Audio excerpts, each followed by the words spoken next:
नमस्कार, मैं हूं आपके साथ ज्योति कनौजिया और आप देख रहे हैं क्राइम 24 आवर्स। आइए रुक करते हैं खबर की ओर। ललितपुर में एक किशोरी से गैंगरेप के बाद थाने के प्रभारी निरीक्षक द्वारा किए गए रेप के मामले की जानकारी मिलने के बाद पीड़ित परिवार से मुलाकात करने पहुंचे समाजवादी पार्टी के राष्ट्रीय अध्यक्ष अखिलेश यादव। अखिलेश यादव ने झांसी आने पर पत्रकारों से बातचीत करते हुए कहा कि भारतीय जनता पार्टी की सरकार में उत्तर प्रदेश में कानून तथा संविधान की खुलेआम धज्जियां उड़ाई जा रही। पुलिस द्वारा की जा रही मनमानी का यह पहला मामला नहीं है। इसके पहले भी गोरखपुर में एक व्यापारी को पुलिस द्वारा पीट कर मौत के घाट उतार दिया गया था। चंदौली की घटना भी सभी के सामने है। उन्होंने कानून व्यवस्था के नाम पर उत्तर प्रदेश की योगी सरकार को कटघरे में खड़ा करते हुए कहा कि यह सरकार आम जनता की समस्याओं को दूर करने की बजाय उनके लिए और समस्याएं पैदा कर रही है। उन्होंने कहा कि योगी सरकार सारे मोर्चे पर विफल हो चुकी है। महंगाई 7वें आसमान पर है। पूंजीपतियों का शिकंजा सरकार पर कसता जा रहा। सही मायने में यह सरकार पूंजीपतियों के लिए ही काम कर रही है। यही कारण है कि किसानों की सरकारी खरीद केंद्र पर गेहूं की खरीद नहीं हो रही। उन्होंने कहा कि समाजवादी पार्टी की सरकार में अस्पताल, फ्लाईओवर, पीने के पानी, बांध, बिजली के प्लांट लगाने के लिए काम किए गए थे, लेकिन इस सरकार ने सारे काम रोक दिए हैं। जनहित की योजनाओं के लिए सरकार बजट भी देने से कतरा रही है। आज अस्पतालों में दवाई नहीं है। यदि अस्पतालों में दवाई होती तो अस्पतालों के बाहर खुली दवाइयों की दुकानें फल फूल नहीं रही होती। उन्होंने कहा कि यूपी सरकार के मंत्री अस्पतालों में जाने के बाद मीडिया के सामने बयान देते हैं कि हम शर्मिंदा हैं। सही मायने में उन्हें पाद कालिदास मार्ग पर जाकर मुख्यमंत्री से यह कहना चाहिए कि आपको कारण हम शर्मिंदा हैं, क्योंकि पिछले 5 साल में आपने कोई भी काम स्वास्थ्य के क्षेत्र में नहीं किया। उन्होंने कहा कि गुजरात से आए मंत्री बिजली की बदहाली पर बात करते हैं। उन्हें यही नहीं पता कि उनके पहले मंत्री कौन था तथा उनके पहले बिजली की व्यवस्था कैसे चलती थी। उन्होंने कहा कि जहां जहां अन्याय होगा, समाजवादी पार्टी का एक एक कार्यकर्ता पीड़ित परिवार के साथ खड़ा नजर आएगा। 3 घटना नहीं, उत्तर प्रदेश की पुलिस लगातार इसी तरह का काम कर रही है। आखिरकार ये अधिकार किसने दिए पुलिस को? और पुलिस को अधिकार क्यों ना मिल जाए? जो सरकार किसी के भी घर को बुलडोजर लेकर के तोड़ सकती है। कोर्ट का स्टे है, सरकार को कोई परवाह नहीं। बीजेपी के लोग अगर जमीन कब्जा करें तो उनके लिए कोई बुलडोजर नहीं है। बीजेपी के लोग अगर तालाब कब्जा करें तो उनके लिए कोई कार्रवाई नहीं है। बीजेपी के लोग कुछ भी कर सकते हैं, कानून तोड़ दें, कुछ भी करें, उसके लिए कोई परवाह नहीं। लेकिन समाजवादी पार्टी का कोई करता है, एक जात विशेष का कोई कुछ करता है, एक धर्म विशेष का करता है, तो उनके बुलडोजर निकल पड़ते हैं। यही बात हम लोग कहते रहे कि इस सरकार में कानून की धज्जियां उड़ेंगी, संविधान की धज्जियां उड़ेंगी, और आज देखने को मिल रहा है।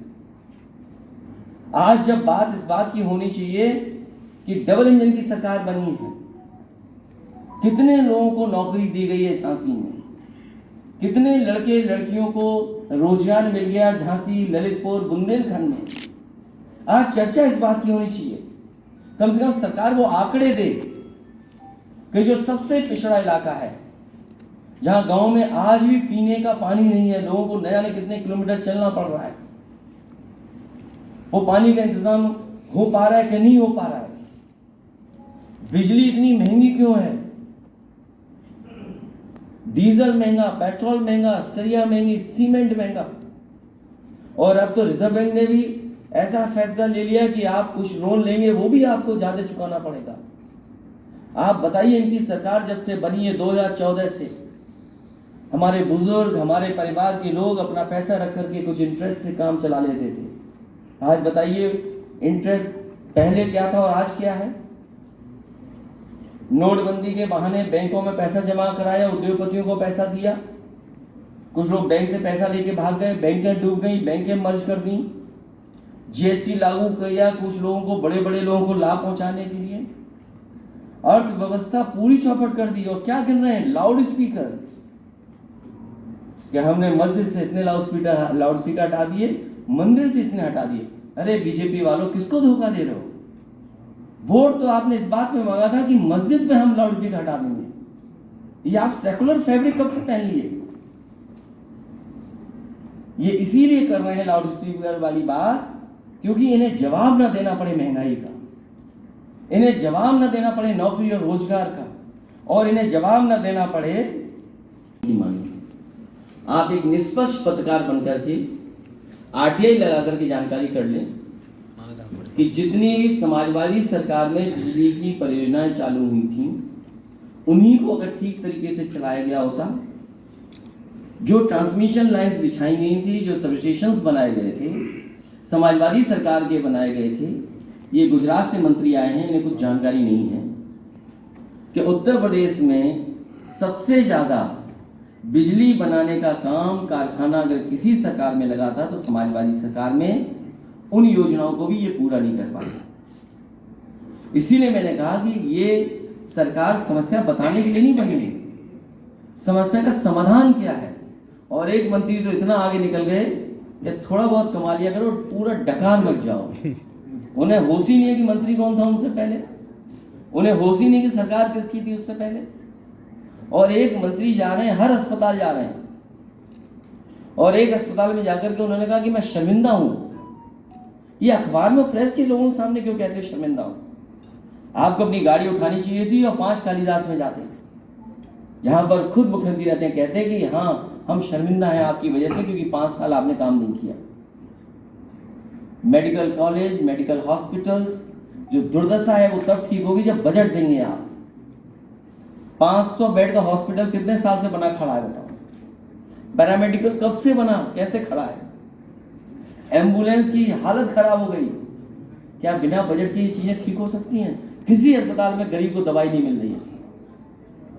अगर गरीब को दवाई मिल रही होती तो अस्पताल के बाहर जो दवाइयों की दुकान है वो फल फूल नहीं हुए होते, ना दवाई, ना ऑपरेशन, ना इलाज। कल जिस हॉस्पिटल में मैं गया था, जिस माँ से मैं मिला, और उसके बाद मैंने डॉक्टर से पूछा, हालांकि वो नौकरी से घबरा रहा था, वो बात पूरी नहीं बताया, लेकिन मैं उसके हाव भाव से समझ गया हूँ वहाँ पर्याप्त ना डॉक्टर है, ना सर्जन है, ना कोई है, ना दवाई है, ना कुछ नहीं। और यही हालत सब अस्पतालों की। और यहाँ तो मुख्यमंत्री जी मेट्रो चलाने की बात कर रहे थे, मुझे लगता है कि मुख्यमंत्री जी यहाँ मेट्रो का शिलान्यास करने आ रहे होंगे। और समाजवादी पार्टी आजम खान साहब के साथ, आदरणीय आजम खान साहब के साथ पूरी खड़ी है। आजम खान साहब कभी भी छूट सकते हैं, जैसे कि तो अच्छी बात है, जैसे कि उनकी मांग है कि नेता प्रतिपक्ष उन्हें बनाया जाए। क्या समाजवादी इस पर विचार करेगी? तुम्हें डीजल पेट्रोल से कोई लेना देना नहीं है। जो विधायक चाहेंगे वो होगा। आप भी बाई रोड आए, आप भी कह रहे हैं अन्ना पशु एक बड़ी समस्या है, पशुओं की वजह से इंसानों की जान जा रही है, फिर निपटने का क्या तरीका है? मैं क्यों बताऊं? कुछ मैं क्यों बताऊं? कोई सुझाव सरकार? नहीं, हम पे सुझाव क्या है भाई? जो लोग बड़े बड़े हवाई जहाज और तोप बनाने की बात डिफेंस में कर रहे हैं, सुलभ तो उनपे होगा। हमने तो केवल पानी की बात की थी। एलएच डैम बन जाता, यहाँ का कैनाल सिस्टम बेहतर हो जाता, ये आपका 3x660 super critical thermal plant लगा ललितपुर में, वो चल जाता, परीक्षा शुरू किया गया। तो हम तो यही काम करते हैं, एम्बुलेंस चलाते हैं, डायल 100 चलाते हैं, यहाँ 500 बेड हॉस्पिटल बनाया, पैरामेडिकल को फंड्स दिए, सैनिक स्कूल बनाया, फ्लाईओवर बनाया समाजवादियों ने, उद्घाटन कर दिया किसी और ने। इसलिए आप पे कुछ ना कुछ चमत्कार होगा, कुछ ना कुछ आप पे भी जानकारी होगी। आप क्यों नहीं लड़ रहे उसके लिए? आप क्यों नहीं कर रहे? आप बजट दीजिए, क्यों नहीं दे रहे बजट? आप अलग से बजट दीजिए उसके लिए, क्यों नहीं दे रहे बजट आप? अच्छा अखिलेश जी, ललितपुर की घटना के लिए आप निकले, तो क्या आगे भी कोई ऐसी घटना होती है तो आप खुद सड़क पर ऐसे रहेंगे? क्या मतलब क्या कह रहे हो आप? नहीं मतलब आप सड़क पर क्या कह रहे हो आप? खुद निकलेंगे, जाएंगे? हमारी पार्टी लगातार इसी, जहाँ कहीं भी अन्याय होगा, हमारी समाजवादी पार्टी के नेता कार्यकर्ता पहुंचेंगे। आज भी अगर आप देखोगे तो समाजवादी पार्टी के कार्यकर्ता दुख दर्द और परेशानी में बैठे हैं।